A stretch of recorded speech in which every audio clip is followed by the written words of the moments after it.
I never imagined I would become the sort of person to follow my wife, a thought that felt foreign and pathetic, akin to a scene from a low-grade detective film. Yet that fateful night, something deep within me stirred, compelling me to take action. For weeks, Lena had been behaving in ways that unsettled me, returning home later than usual, fixated on her phone, and growing increasingly distant during our conversations. Each time I inquired about her late hours, she would brush me off with a simple, "Work is hectic right now. My boss is piling on last-minute projects." I wanted to believe her. I truly did. Yet, there lingered a nagging suspicion, fueled by the distinct perfume she always wore, a soft, comforting vanilla scent. One evening, when she embraced me after yet another late return, I was taken aback by the unfamiliar aroma that enveloped her, an expensive cologne typically worn by men.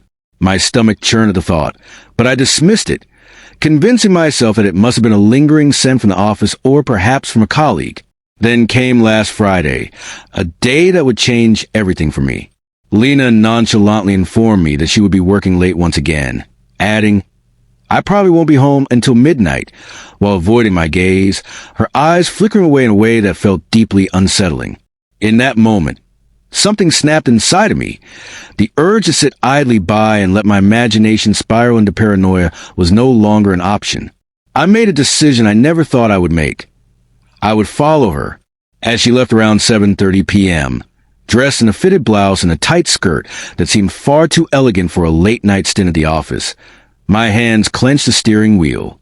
I trailed her from a safe distance, heart racing, instead of heading toward her office. She took an unfamiliar route into a quiet residential neighborhood, a path that only deepened my unease. My pulse quickened as she slowed down and parked in the driveway of a modern, unremarkable single-story house.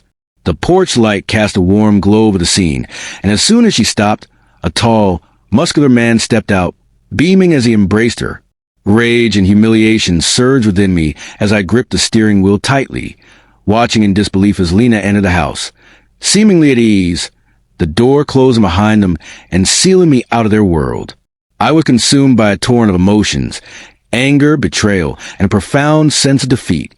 How long had this been happening? Who was this man? And how naive did she think I was? I couldn't simply drive home and pretend this hadn't occurred. I craved answers.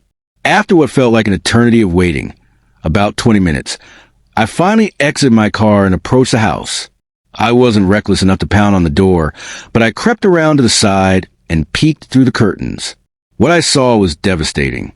There she was, sitting on the couch, laughing, her heels kicked off as if she belonged there, at home in a place that wasn't ours. The man sat beside her, pouring wine into 2 glasses, their laughter echoing in my ears like a mocking soundtrack to my despair. My blood boiled, and I pulled out my phone, snapping a few pictures.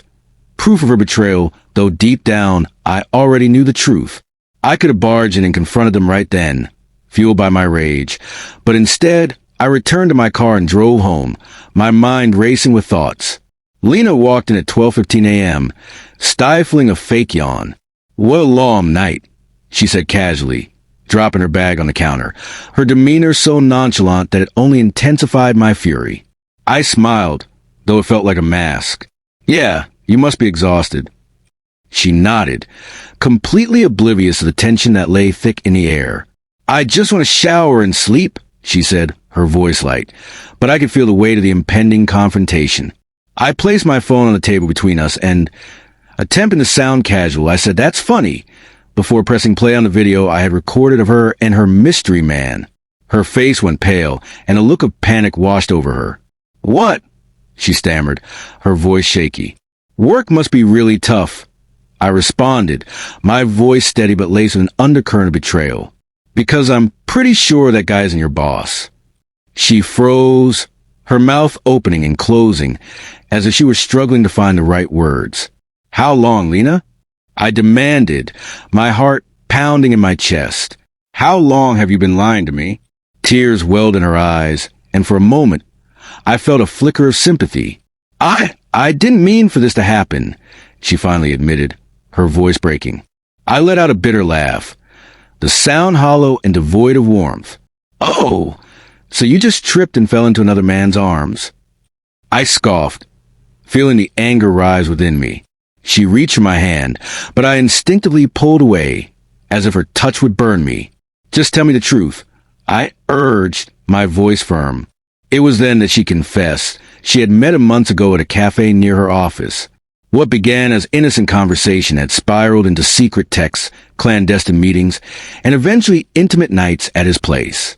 She insisted it wasn't serious, that she still loved me, and that she never intended to hurt me. As I regarded her, a wave of disgust washed over me. She had choices.